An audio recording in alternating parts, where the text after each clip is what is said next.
উপস্থিত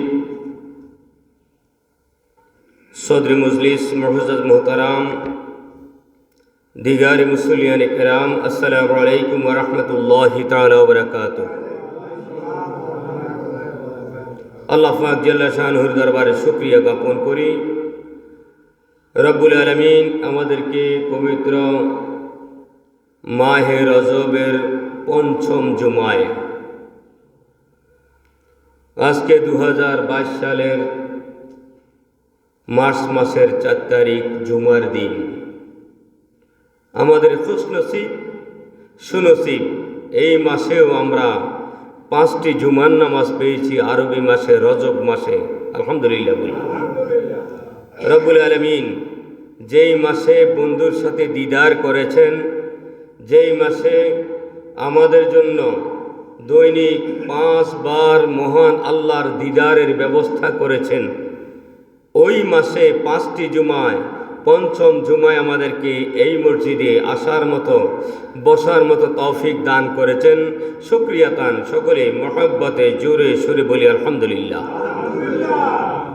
সম্মানিত উপস্থিতি, অত্যন্ত শ্রদ্ধার সাথে, অত্যন্ত মহব্বতের সাথে দুরুদ সালাম পাঠ করি ওই নবীর প্রতি, যেই নবী মেরাজের রজনীতে আল্লাহ পাকের দরবারে গিয়ে আরশে আজিম পর্যন্ত পৌঁছে মহান আল্লাহর সামনে আমাদেরকে ভুলে নাই, আমাদেরকে স্মরণ রেখেছে।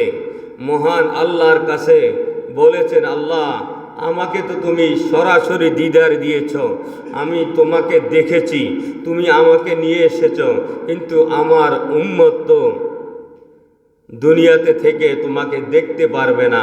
ও মাবুদ, তুমি যদি আমার উম্মতের সাথে দেখা দেওয়ার ব্যবস্থা করতে, যেরকম সুবহানাল্লাহ। ভাইয়ের আমার, আল্লাহ পাক রব্বুল আলামিন বলেন, বন্ধু ও বন্ধু, আপনাকে তো আমি মহব্বত করে আরশে আজিম নিয়ে এসেছি, আপনাকে আমি মহব্বত করে আমার লামাকানে নিয়ে এসেছি, আমি আল্লাহর দরবার পর্যন্ত নিয়ে এসেছি, আপনার সাথে আমি সাক্ষাৎ করেছি সরাসরি একবার।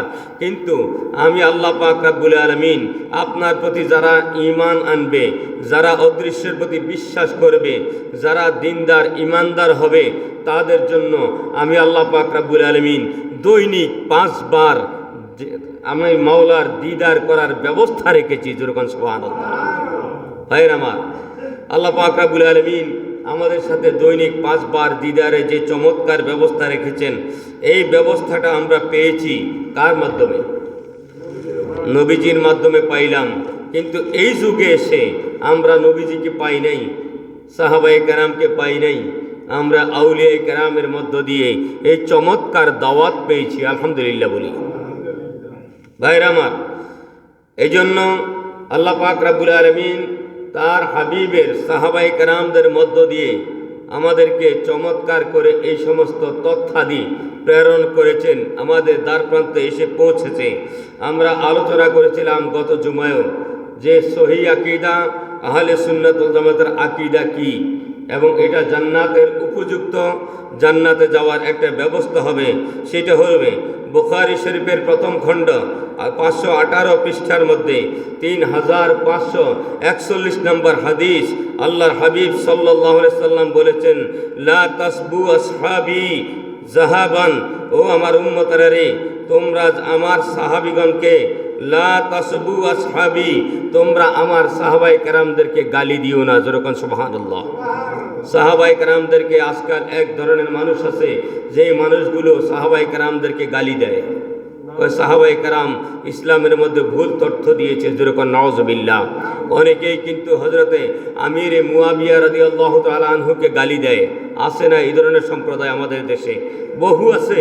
আমিরে মুয়াবিয়া নাকি কাফের ছিলেন। যেরকম নাউজুবিল্লাহ। ভাইরা আমার, আল্লাহর নবী সাল্লাল্লাহু আলাইহি সাল্লাম বলেছেন, উম্মত রে, ও আমার উম্মত, ও আমার উম্মত, তোমাকে আমি জানিয়ে দিচ্ছি, আমার সাহাবীরা এমন এক সাহাবী, যে সাহাবী সাহাবী ও কান্নজুম, আমার সাহাবীরা হলো আকাশের তারকা তুল্য, যে আমার সাহাবীরা হলো আকাশের নক্ষত্র তুল্য। যে ব্যক্তি আমার সাহাবীদেরকে কোনো একজনকে অনুসরণ করবে, অনুকরণ করবে, ওই ব্যক্তি সঠিক পথের সন্ধান পেয়ে যাবে। যেরকম সুবহানাল্লাহ। হযরত আমির মুয়াবিয়া একজন কাতেব হয়েছিলেন, এই জন্য আল্লাহর নবী বলেছেন, লা তাসাব্বু আসহাবি, আমার কোন সাহাবায়ে কেরামদের, আমার কোন সাহাবীর ব্যাপারে তোমরা চিন্তা ভাবনা করে কথা বলো, আমার সাহাবীদেরকে গালি দিও না। যেরকম সুবহানাল্লাহ। ভাইরা আমার, বন্ধুরা আমার, শুধু তাই না, আল্লাহ নবী বলেছেন, ফালাউ আন্না আহাদুকুম আনফাকা মিসলা উহুদিন যাহাবা, কেননা তোমাদের মধ্যে যদি কোনো ব্যক্তি উহুদ পাহাড় পরিমাণ স্বর্ণ, উহুদ পাহাড় পরিমাণ যদি স্বর্ণ আল্লাহর রাস্তায় খরচ করে, মা বালাগা মাদ্দা আহাদুহুম, ওই উহুদ পাহাড় পরিমাণ স্বর্ণ তোমাদের কাছে এক দিরহামের চাইতেও কম হয়ে যাবে। ওয়ালা নসিবুম, এবং অর্ধমুদ্বা আধা রিয়াল, আধা দিরহাম খরচের মতো হবে। ও আমার সাহাবীরা রে, ও আমার উম্মতরা রে, তোমাদেরকে জানিয়ে দিচ্ছি, তোমরা যখন আমার সাহাবীদেরকে গালি দিবা, তোমাদের জীবনের নেক আমলগুলা জ্বলে পুড়ে ভস্ম হয়ে যাবে। যেরকম নাউজুবিল্লাহ। ভাইরা আমার, বন্ধুরা আমার, আল্লাহর নবীর সাহাবীরা আমাদের জন্য আলোকবর্তিকা, আল্লাহর নবীর সাহাবীরা আমাদের জন্য অন্ধকার থেকে আলোর দিকে টেনে নেওয়ার একটা মাধ্যম। ও আমার ভাইরা বন্ধুরা রে, আমার ভাইরা বন্ধুরা রে, আল্লাহর নবী সাল্লাল্লাহু আলাইহি সাল্লাম বলেছেন, ওয়া নাসবাতুল খিলাফাতু বাদা রাসূলিল্লাহি সাল্লাল্লাহু আলাইহি সাল্লাম 30 সানাতান, রাসূলুল্লাহ সাল্লাল্লাহু আলাইহি সাল্লামের পরে 30 বছরের মধ্যে আউলা আলী আবু বকর, এই 30 বছরের খেলাফতের যুগে সর্বপ্রথম যিনি, তার নাম হলো আবু বকর সিদ্দিক রাদিয়াল্লাহু তাআলা আনহু। আমার ভাইরা বন্ধুরা, ওয়াকাদা ইমা আলা জামিল উম্মাহ, সকল উম্মতের মধ্যে যার মর্তবা সবচেয়ে বেশি, তার নামই হলো হযরত আবু বকর। যেরকম সুবহানাল্লাহ। আল্লাহর নবীর পরে এই দুনিয়ার জমিনের মধ্যে যার মর্তবা সবচেয়ে বেশি, তার নাম কি? যেরকম না, হযরত আবু বকর সিদ্দিক রাদিয়াল্লাহু তাআলা আনহু। ভাইরা আমার, বন্ধুরা আমার, শুধু তাই না, হযরত আবু বকর সিদ্দিক রাদিয়াল্লাহু তাআলা আনহুকে আমরা ইসলামের, আল্লাহর নবীর পরে ইসলামের প্রথম খলিফা হিসেবে স্বীকার করি কি করি না? খলিফা কয়জন? যেরকম না, কয়জন? খলিফা 7 জন। আল্লাহর নবী নিজেই বলেছেন, আমার খলিফা 7 জন। 7 জনের মধ্যে প্রথম হযরত আবু বকর, সুম্মা বি উমর ইবনুল খাত্তাব রাদিয়াল্লাহু তাআলা। আল্লাহর নবী বলেন, এর পরের খলিফা হলো হযরত উমর আল ফারুক রাদিয়াল্লাহু তাআলা আনহু, সুম্মা আলী উসমান রাদিয়াল্লাহু তাআলা আনহু। আমার ভাইরা বন্ধুরা রে, হযরত উমর ফারুকের পরে যার স্থান, যিনি খেলাফত প্রাপ্ত, তার নাম কি? হযরত উসমান রাদিয়াল্লাহু তাআলা আনহু। হযরত উসমান রাদিয়াল্লাহু তাআলা আনহু, সুম্মা আলী ইবনে আবি তালিব রাদিয়াল্লাহু তাআলা আনহু। আল্লাহর নবী বলেছেন, এর পরে যিনি দায়িত্ব পাবেন, তার নাম হলো হযরত আলী রাদিয়াল্লাহু তাআলা আনহু। ভাইরা আমার, বন্ধুরা আমার, এই যে 7 জন সাহাবী, এই 7 জন সাহাবী কিন্তু আল্লাহর নবীর আত্মীয়তার সাথে সংশ্লিষ্ট আছে কিনা? ভাইরা আমার, হযরত আবু বকর সিদ্দিক, হযরত উমর আল ফারুক, এই 2 জন নবীজির শ্বশুরের কাতারে। যেরকম সুবহানাল্লাহ। এই 2 জন নবীজির শ্বশুরের কাতারের মধ্যে আছে, কিন্তু হযরত উসমান জিন্নুরাইন এবং হযরত আলী মারতুজা রাদিয়াল্লাহু তাআলা আনহু, তারা দুজনেই কিন্তু আমার নবীর জামাতা। 2 জন শ্বশুর, 2 জন জামাই, মাঝখানে রাসূলুল্লাহ সাল্লাল্লাহু আলাইহি সাল্লাম। যেরকম সুবহানাল্লাহ। ভাইরা আমার, বুখারী শরীফের প্রথম খণ্ড 518 নম্বর পৃষ্ঠায় 3541 নম্বর হাদিসের মধ্যে হযরত ওমর ইবনুল খাত্তাব রাদিয়াল্লাহু তাআলা আনহু ক্বালা, হযরত আব্দুল্লাহ ইবনে ওমর রাদিয়াল্লাহু তাআলা আনহু তিনি বলেছেন, কুন্না দাখিরিনান নাস, আমরা মানুষদের মাঝে উত্তম হিসেবে সাব্যস্ত করতাম। মানুষের মধ্যে উম্মতের মধ্যে শ্রেষ্ঠ হিসেবে সাব্যস্ত করতাম জামান আলী রাসূলুল্লাহি সাল্লাল্লাহু আলাইহি সাল্লাম। নবীজির জামানায় নবীজির উম্মতের মধ্যে যাকে আমরা বেশি ভালো হিসেবে সাব্যস্ত করতাম, ফানাকিরা আবু বকর রাদিয়াল্লাহু তাআলা আনহু, তাকে আমরা ভালো সাব্যস্ত করতাম, তিনি হলো হযরত আবু বকর সিদ্দিক রাদিয়াল্লাহু তাআলা আনহু। যেরকম সুবহানাল্লাহ। আমার ভাইরা বন্ধুরা রে, এরপরে হযরত আবু বকর সিদ্দিক রাদিয়াল্লাহু তাআলা আনহুকে শ্রেষ্ঠ হিসাবে, হযরত আবু বকর সিদ্দিক রাদিয়াল্লাহু তাআলা আনহুকে আমাদের কাছে আলা হিসাবে যখন আমরা সাব্যস্ত করতাম, সুম্মা ওমর রাদিয়াল্লাহু তাআলা আনহু, এরপরে উল্লেখ করেছেন এরপরে যিনি ভালো তার নাম হযরত ওমর রাদিয়াল্লাহু তাআলা আনহু, সুম্মা উসমান রাদিয়াল্লাহু তাআলা আনহু, এরপরে যিনি ভালো তার নাম হযরত উসমান, সুম্মা আলী রাদিয়াল্লাহু তাআলা আনহু, এরপরে যিনি আমাদের সামনে উত্তম তার নাম হলো হযরত আলী। জোরে কন্যা সুবহানাল্লাহ। তাহলে এই যে চারজন খেলাফতের, চারজন খলিফা, চারজন প্রতিনিধি আল্লাহ নবী সাল্লাল্লাহু আলাইহি সাল্লাম এদের সম্পর্কে বলে গেছেন যে এরাই কিন্তু আমার পরে স্তরে স্তরে এরাই উত্তম। যেরকম সুবহানাল্লাহ। ভাইরা আমার, বন্ধুরা আমার, সূরা ফাতির 29 নম্বর আয়াতে আল্লাহর নবী সাল্লাল্লাহু আলাইহি আল্লাহ পাক রব্বুল আলামিন উল্লেখ করেছেন মুহাম্মাদুর রাসূলুল্লাহ, মুহাম্মদ সাল্লাল্লাহু আলাইহি সাল্লাম আমি আল্লাহর রাসূল। জোরে কন্না সুবহানাল্লাহ। সূরা ফাতির মধ্যে আল্লাহ পাক রব্বুল আলামিন এমনি ঘোষণা করেছেন মুহাম্মদ সাল্লাল্লাহু আলাইহি সাল্লাম আমার রাসূল, ওয়াল্লাযীনা মাআহু আশিদ্দা, যারা তার সাথে রয়েছেন তারা অত্যন্ত কঠোর। আমার ভাইরা বন্ধুরা, এই কঠোর কি আলাল কুফার, কাফেরদের প্রতি তারা যথেষ্ট শক্ত। জোরকন্না সুবহানাল্লাহ। কাফেরদের জন্য তারা যথেষ্ট কঠোর ছিল। আল্লাহর নবীর সাহাবীরা কাফেরদেরকে কোন রকমের ভ্রুক্ষেপ করতেন না, কোন রকমের সুযোগই দিতেন না। কাফেরদের ব্যাপারে তারা ছিল কি অত্যন্ত কঠোর ছিল। রুহামাউ বিহিম, তাদের পরস্পরের মধ্যে কিন্তু তারা দয়াশীল ছিল, একে অপরের সাথে অত্যন্ত দয়াশীল ছিল, অত্যন্ত মায়ার নজর ছিল। কিন্তু কাফেরদের ব্যাপার কি ছিল? অত্যন্ত কঠিন কঠিন দুর্গের ন্যায় কাফেরদের সামনে তারা উপস্থাপিত হতো।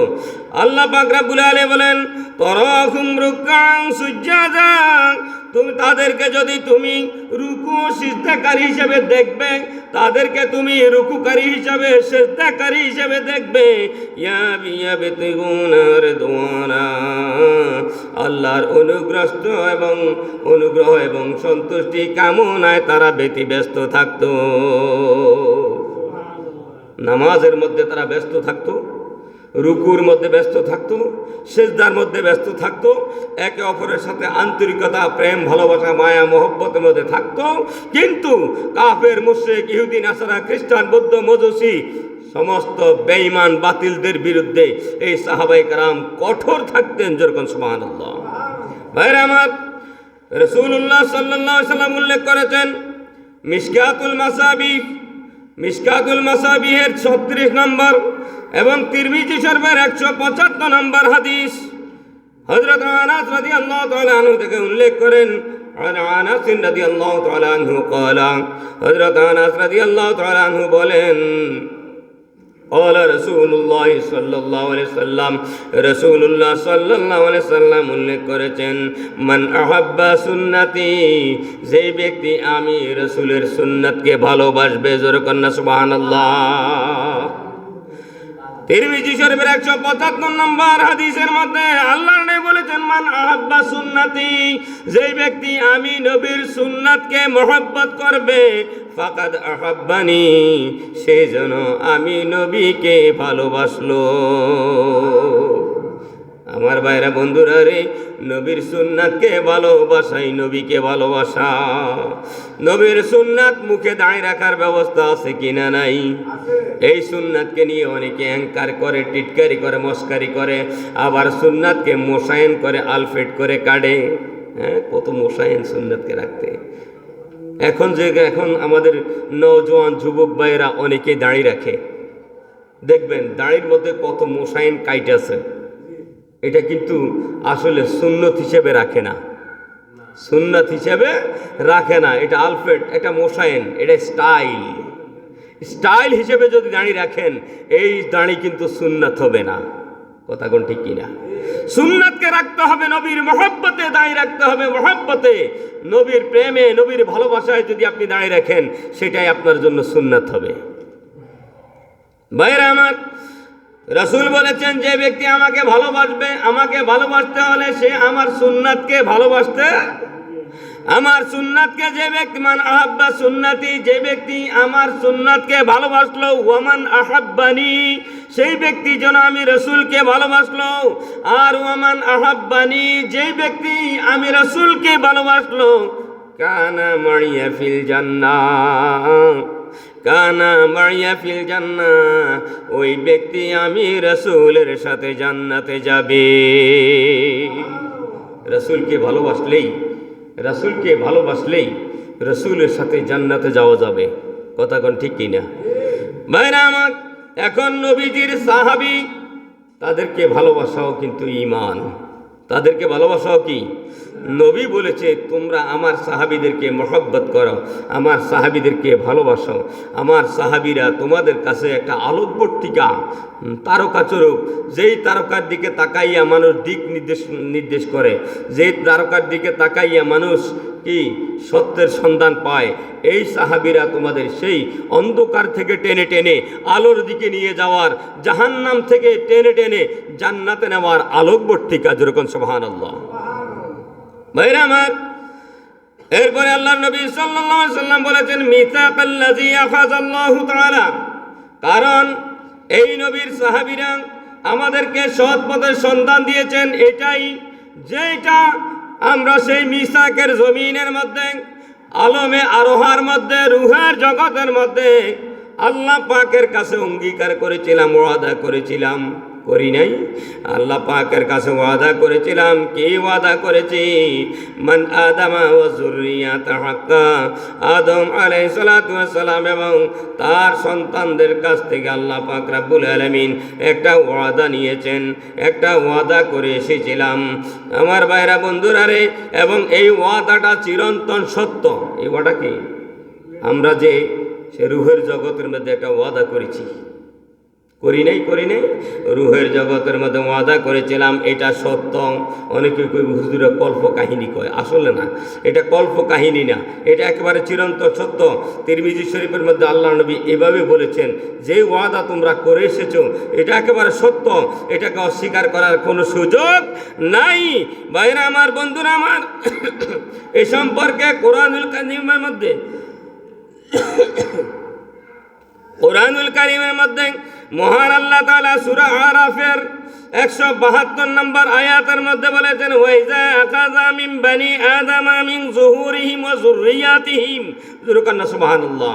ওয়াইজা আখাযা মিন বানি আদামা মিন যুহুরিহিম ওয়া যুররিয়াতিহিম, আল্লাহ পাক রব্বুল আলামিন বলেন, স্মরণ করো ওই সময়ের কথা যখন আল্লাহ তাআলা আদম আলাইহিস সালামের পৃষ্ঠদেশ থেকে সন্তানদেরকে বের করেছিলেন। ওই সময়ের কথাকে স্মরণ করো। ওয়ানাশহাদুহুম আলা আনফুসিহিম, এবং তাদের নিজেদের ব্যাপারে সাক্ষী প্রদান করেছে। কি সাক্ষী দিয়েছেন? আল্লাহ পাক বলে আলাস্তু বিরব্বিকুম, সবাইকে একত্রিত করে আল্লাহ পাক বলেন, আমি তোমাদের প্রভু নই কি? যেরকম না সুবহানাল্লাহ। প্রশ্ন ছুড়ে দিয়েছিলেন, আমি তোমাদের প্রতিপালক নয়? আমি তোমাদের রব নয়? আমি কি তোমাদের আল্লাহ নয়? যখন বলেছেন আলাস্তু বিরব্বিকুম, আমি তোমাদের প্রতিপালক নয় কি, ওই সময় সমস্যর সকল রুহের জগতে থেকে সকল আদম সন্তানরা আমরা স্বীকৃতি দিয়েছিলাম, কলু বালা, যেরকম না সুবহানাল্লাহ। আমরা বলেছিলাম কলু বালা, আমরা সবাই সেখানে স্বীকৃতি দিয়ে দিয়েছিলাম, হ্যাঁ আপনি তো আমাদের প্রভু, এতে সন্দেহ নাই। আজ কিন্তু আমরা আল্লাহ সেই বিধানকে মানতে রাজি নেই, যে আল্লাহর সাথে আমাদের ওয়াদা, যে আল্লাহর সাথে ওয়াদা দিয়েছিলাম, আল্লাহ তুমি আমাদের প্রভু, তুমি যেমনে কইবা আমরা এমনে চলবো, তুমি যেমনে বলবা আমরা এমনে চলবো। কিন্তু আসলে কি আমরা সেই কথায় আছি? যদি থাকতাম নামাজ এক ওয়াক্তও ছাড়তাম না, যদি থাকতাম কোনোদিন মিথ্যা কথা বলতাম না, যদি থাকতাম তাহলে গীবত সমালোচনা করতাম না, যদি থাকতাম পরনিন্দার মধ্যে থাকতাম না, যদি থাকতাম তাহলে সুদ ঘুষের মধ্যে থাকতাম না। ভাইরা আমার, এরপরে আল্লাহ পাক রব্বুল আলামিন আমাদের হেদায়েতের উদ্দেশ্যে তিনি বলেছেন, ওয়ানুমিনু, তোমরা যারা ঈমান আনো, কিসের উপরে ঈমান আনবে? বিল মালাইকা, ফেরেশতাদের প্রতি। অর্থাৎ আমরা তো ফেরেশতা বলি, আল্লাহ পাকের দূত বলি, আল্লাহ পাকের স্বেচ্ছাসেবক বলি। এই যে ফেরেশতারা আছে, কোনোদিন তো আমরা একজন ফেরেশতাকে দেখি নাই, দেখছিনি। কথা কন্যা দেখছেন কোনোদিন ফেরেশতারে? দেখি নাই। না দেখা তো বিশ্বাস করার নামই ঈমান, না দেখা বিশ্বাস করার নামই ঈমান। আল্লাযীনা ইউমিনুনা বিল গায়ব, এই অদৃশ্যের প্রতি বিশ্বাস করাই ঈমান। আমরা তো জানি আমাদের দুই কাঁধে দুজন ফেরেশতা আছে কিনা নাই, জানি না আমরা, কিন্তু কোনোদিন দেখলাম না, তো কোনোদিন দেখি তো নাই। শুধু এই দুইজনের ভার ওজন কত সেটাও তো জানলাম না। এই জন্য এই যে ফেরেশতারা আছে, না দেখা বিশ্বাস করতে হবে। ওয়ানুমিনু, আমরা ঈমান আনলাম, বিল মালাইকা, ফেরেশতাদের প্রতি, ওয়ান নাবিয়িনা, সমস্ত নবীদের প্রতি, ওয়াল কুতুবি, সমস্ত কিতাব সমূহের প্রতি, আল মুনাজ্জিলুল মুরসালিন, যা রাসূলগণের প্রতি মহান আল্লাহ পাক নাজিল করেছে। এই কিতাব সেই কিতাব, যেই কিতাব কোনো মানুষের ভাষা নয়, যেই কিতাবটা স্বয়ং আল্লাহর ভাষা। আমার আল্লাহ পাক রব্বুল আলামিন বলেন, আমি যে সমস্ত কিতাবগুলো নাজিল করেছি তার প্রতি যথাযথ ঈমান রাখা তোমাদের প্রতি অপরিহার্য কর্তব্য। ভাইরা আমার, ওয়ানাশহাদু আন্না, আর আমরা সাক্ষী দিচ্ছি যে কানু আলাল হাক্কিল মুবিন, সকল নবী কিন্তু সত্যের উপরে প্রতিষ্ঠিত ছিল। সকল নবী সত্যের উপরে ছিল, সত্যবাদী ছিল। কোন নবীকে গোমরাহিতে পায় নাই, কোন নবী পথভ্রষ্ট হয় নাই, কোন নবী কোনো অন্যায় কাজ করে নাই, কোন নবী মিথ্যা বলে নাই, কোন নবী গীবত সমালোচনা পরনিন্দার মধ্যে থাকে নাই। সমস্ত নবী সত্যের উপরে প্রতিষ্ঠিত ছিল। যেরকম সুবহানাল্লাহ। ভাইরা আমার, শুধু তাই না, ওয়ানুমিনু, আমরা আরো ঈমান রাখি, আমরা আরো ঈমান রাখি, আমরা আরো বিশ্বাস করি। কি বিশ্বাস করি? বিল্লাহ, আমরা জানি লাউহে মাহফুজ আছে। কথা কোন না? আমরা জানি লাউহে মাহফুজ আছে। মহান আল্লাহ কুরআনুল কারীমের মধ্যে এইভাবে বলেছেন, বাল হুয়া কুরআনুম মাজিদুন ফি লাউহিম মাহফুজ। আল্লাহ বলেন, তোমাদের কাছে যেই কোরআনটা আছে, এই কোরআন কিন্তু আসলে একটা বই আকারে ছাপানো কোরআন। কথা কন না, ঠিক কিনা? কিন্তু মূল কোরআনটা আমি আল্লাহ পাক রব্বুল আলামিন লাউহে মাহফুজের মধ্যে সংরক্ষণ করে রেখেছি। এই কোরআনকে হেফাজত করার দায়িত্বটা আমার। এই কোরআনকে তোমরা ইচ্ছা করলেও এই কোরআনের মধ্যে কোনো ব্যতিক্রম কোনো কিছু করতে পারবে, ইচ্ছা করেও তোমরা কোরআনের মধ্যে কোনো ভুল ত্রুটি সংযোজন করতে পারবে না। কারণ কোরআনকে হেফাজতের দায়িত্ব আমি আল্লাহ রেখে দিয়েছি। আমি আল্লাহ এই কোরআনকে লাউহে মাহফুজের মধ্যে সংরক্ষণ করে রেখেছি। আমরা এই কথার প্রতিও আমাদের ঈমান রয়েছে। কথা কোন ঠিক কিনা? ভাইরা আমার, ওয়ানুমিনু, আমরা আরো ঈমান আনলাম বিল কালাম, কলমের প্রতি। আমার আল্লাহ পাক রব্বুল আলামিন বলেন, নুন ওয়াল কালামি ওয়া মা ইয়াসতুরুন। যেরকম সুবহানাল্লাহ। আমার আল্লাহ বলে, বান্দার তাকদীরকে, বান্দার ভাগ্যকে আমি আল্লাহ কলম দ্বারা লিখেছি। যেরকম সুবহানাল্লাহ। বান্দার ভাগ্য কি দ্বারা লিখছে? কলম দ্বারা লিখছে। আমি আল্লাহ কলম তৈরি করেছি। তোমরা কোনোদিন এই কলমকে দেখো নাই। এই কলমের প্রতিও তোমাদের ঈমান থাকতে হবে, বিশ্বাস থাকতে হবে।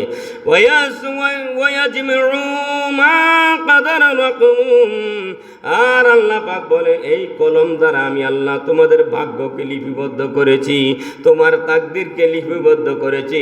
তোমরা এই শবে বরাত থেকে শুরু করে পরের শবে বরাত পর্যন্ত কতগুলো মানুষ বাঁচবে সেটাও লিখলাম, কতগুলো মানুষ মরবে সেটাও লিখলাম, কতগুলো মানুষ দুনিয়াতে আসবে সেটাও লিখলাম, কোন মানুষ কোথায় থাকবে, কোন দিন কোন জায়গায় থাকবে, কখন তার রিজিকে কি রয়েছে সেটাও লিখলাম। অর্থাৎ তার ভালো মন্দ ওয়াল কদরে খাইরিহি ওয়া শাররিহি সকল কিছুই আমি আল্লাহ এই কলম দ্বারা লিপিবদ্ধ করে রেখেছি। সব কিছু লিখলাম। এই কলমের প্রতিও তোমাদের ঈমান থাকতে হবে, বিশ্বাস থাকতে হবে। ভাইয়েরা আমার, ফালা ইয়াস্তামিউল খালকা কুল্লুহুম আলা শাইইন, যেই বিষয়টি আল্লাহ তাআলা কাতাবাল্লাহু তাআলা ফীহি তার কিতাবের মধ্যে সংযোজন করে দিয়েছেন, ইন্নাহু কাইনু লিয়াজআলাহু গায়রা কাইনিন, সৃষ্টির সকলেও যদি সংগঠিত না হওয়ার জন্য চায় তবুও লাম ইয়াকদিরু আলাইহি, আমি আল্লাহর তাকদীরকে তারা কখনো পরিবর্তন করতে পারবে না। অর্থাৎ আমরা যদি ইচ্ছা করি, চেষ্টা করি আমাদের আমলের মাধ্যমে তাকদীরকে পরিবর্তন করার সুযোগ আছে। কিন্তু আমি যদি না চাই, আমার তাকদীর কখনো পরিবর্তন হবে না, আমার তাকদীর কখনো পরিবর্তন হবে না। আমার তাকদীরকে আমার চেষ্টা দ্বারা, আমার আমল দ্বারাই পরিবর্তন করতে পারবে। আমার আল্লাহ বলে, বান্দা যদি চায় তাহলে তাকদীর পরিবর্তন করতে পারে, বান্দা যদি না চায় তাহলে তার তাকদীর পরিবর্তন হবে না। আমার ভাইরা, এখন যদি আমি বাড়িতে বসে থাকি, নামাজ পড়ানো সম্ভব হবে? এখন যদি আপনারা বাড়িতে বসে থাকেন, কাজকর্ম না করেন, আপনার ঘরে কি সুস্বাদু খাবার আসবে? আসবে না। তাহলে আপনার সুস্বাদু খাবারের জন্য, আপনার পকেটে জমজমাট টাকার জন্য, আপনার ধন সম্পদের জন্য, সকল কিছুর জন্য কিন্তু আপনি নিজেই চেষ্টা করতে হবে। আপনার চেষ্টার উপরে মহান আল্লাহর বাজেট হবে, যেরকম সুবহানাল্লাহ। এই জন্যই আল্লাহ বলেছে, যদি তোমরা না চাও তাহলে তোমাদের ভাগ্যের পরিবর্তন হবে না, যদি তোমরা চাও তাহলে তোমাদের ভাগ্যের পরিবর্তন করে দেওয়ার মালিক আমি আল্লাহ, যেরকম সুবহানাল্লাহ। ভাইরা আমার, এরপরে আল্লাহ পাক রব্বুল আলামিন এইভাবে ঘোষণা করেছেন, লাম ইয়াকদিরু আলাইহি, কয় তারা যদি না চায় তাহলে তাদের ভাগ্যের পরিবর্তন হবে না। শুধু তাই না আমার ভাইরা বন্ধুরা রে, সূরা বুরুজের মধ্যে আল্লাহ পাক রব্বুল আলামিন এমনি ভাবে বলেছেন, বাল হুয়া কুরআনুম মাজিদুন ফি লাওহিম মাহফুজ, এই কোরআনকে লাওহে মাহফুজের মধ্যে সংরক্ষণ করে রাখলাম। তোমরা ইচ্ছা করে ওই কোরআনের মধ্যে কোনো রকমের সংযোজন বিয়োজন করতে পারবে না, কোনো রকমেরই পরিবর্তন করার সুযোগ নাই। যেহেতু আপনারা শুনেছেন, আমরাও শুনেছি, ভারতের মধ্যে আমাদের কোরআনের, এই কোরআনুল কারীমের 26টি আয়াতের বিরুদ্ধে তারা মামলা করেছে। নাউযুবিল্লাহ কইতেন না। ভারতের হিন্দুরা মুসলমানদের কোরআনুল কারীমের উপরে হাত দিতে চায়, কিন্তু সারা দুনিয়া, খালি ভারত না, শুধু সারা দুনিয়াও যদি এক পাশ হয়ে যায়, আমার আল্লাহ পাক কোরআনকে হেফাজতের দায়িত্ব নিয়েছে, কোরআনের মধ্যে ব্যতিক্রম কিছু করার সুযোগ তারা পাবে। ভাইরা আমার, আমরা মুসলমান হিসেবে, আমরা এই দেশে হিন্দু আছে না, অসংখ্য অগণিত হিন্দু আছে, আমরা তো এই দেশের নাগরিক হিসেবে, আমরা তাদেরকে প্রতিবেশী হিসেবে, আল্লাহ হাবিব সাল্লাল্লাহু আলাইহি সাল্লাম বলেছেন, তুমি ইমানদার হবে তখন যখনই তোমার পার্শ্ববর্তী আরেকটা লোক তোমার কাছে হেফাজত থাকবে, সালামতে থাকবে, শান্তিতে থাকবে। এই দেশে সংখ্যাগরিষ্ঠ মুসলমান, এই মুসলমান হওয়া সত্ত্বেও সংখ্যালঘিষ্ঠ হিন্দু সম্প্রদায়, তারা যে সেই ভারতের যে অবস্থাটা কোরআনের বিরুদ্ধে রিট করেছে, ইচ্ছা করলে বাংলাদেশের মুসলমানরা বাংলাদেশের হিন্দু সম্প্রদায়কে একদিনই শেষ করে দিতে পারে। কথা কোন ঠিক কিনা? কিন্তু এটা করা আমার রাসূলের বিধান নাই। রাসূল বলছে, সৃষ্টিজীব হিসেবে তাকে তোমরা সালামতে রাখো। কথা কোন ঠিক কিনা? মুসলমানদের আমাদের দায়িত্ব কি? আমরা যেহেতু মুসলমান, তাদের জানমান হেফাজতের দায়িত্ব কিন্তু আমাদের আছে। কিন্তু তারা তো আমাদের ধর্মকে নিয়ে গাদ্দারি করে, তারা আমাদের ধর্মকে নিয়ে কুণ্ঠাবোধ করে, তারা আমাদের কোরআনকে নিয়ে তারা ব্যতিক্রমী ভাব পোষণ করে। কিন্তু আমরা তো মুসলমান, আমরা তো ইচ্ছা করলে তাদেরকে শেষ করে দিতে পারি। আল্লাহর নবী তো আমাদেরকে এই কথা বলে নেই, বরং বলেছে তারা ভুল করেছে, তাদেরকে আদর দিয়ে, সোহাগ দিয়ে, মায়া মমতা দিয়ে তাদেরকে তোমরা বুঝাইয়া দাও। যেরকম সুবহানাল্লাহ। ভাইরা আমার, এটা ইসলামের একটা বিশাল নিয়ামত।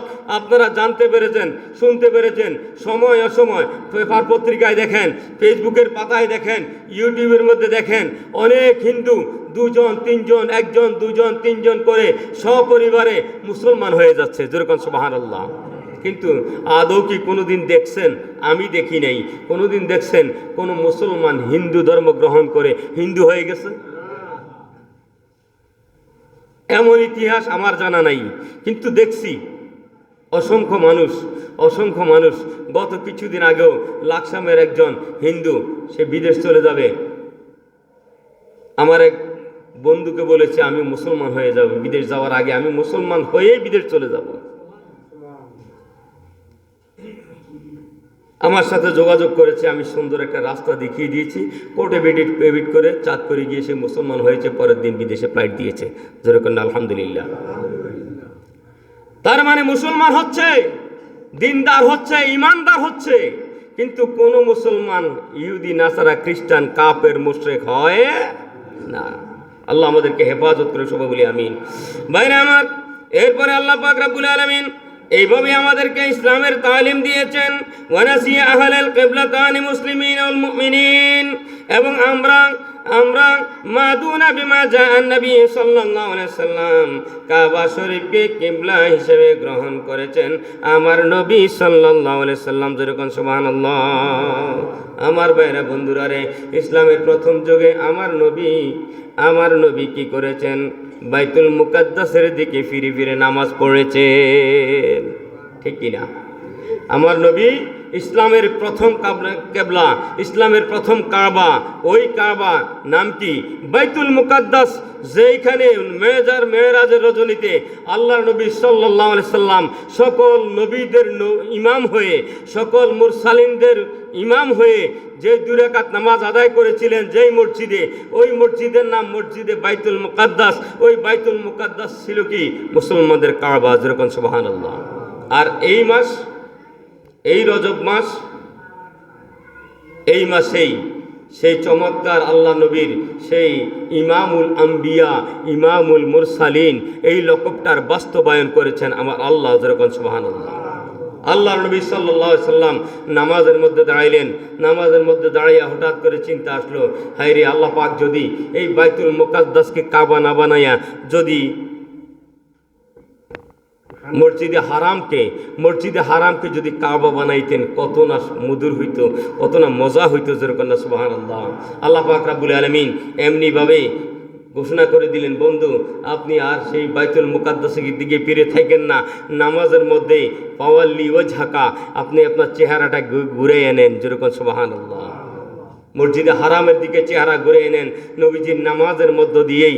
আল্লাহ পাক রব্বুল আলামিন বাইতুল মুকাদ্দাস থেকে বাইতুল হারাম, মসজিদে হারামকে আমাদের জন্য কেবলা হিসেবে ঘোষণা করে দিয়েছেন। ভাইরা আমার, এগুলোর প্রতি আমাদের পূর্ণ আস্থা থাকতে হবে, আমাদের পূর্ণ ঈমান থাকতে হবে, তাহলে আমাদের আমলটা কাজে লাগবে।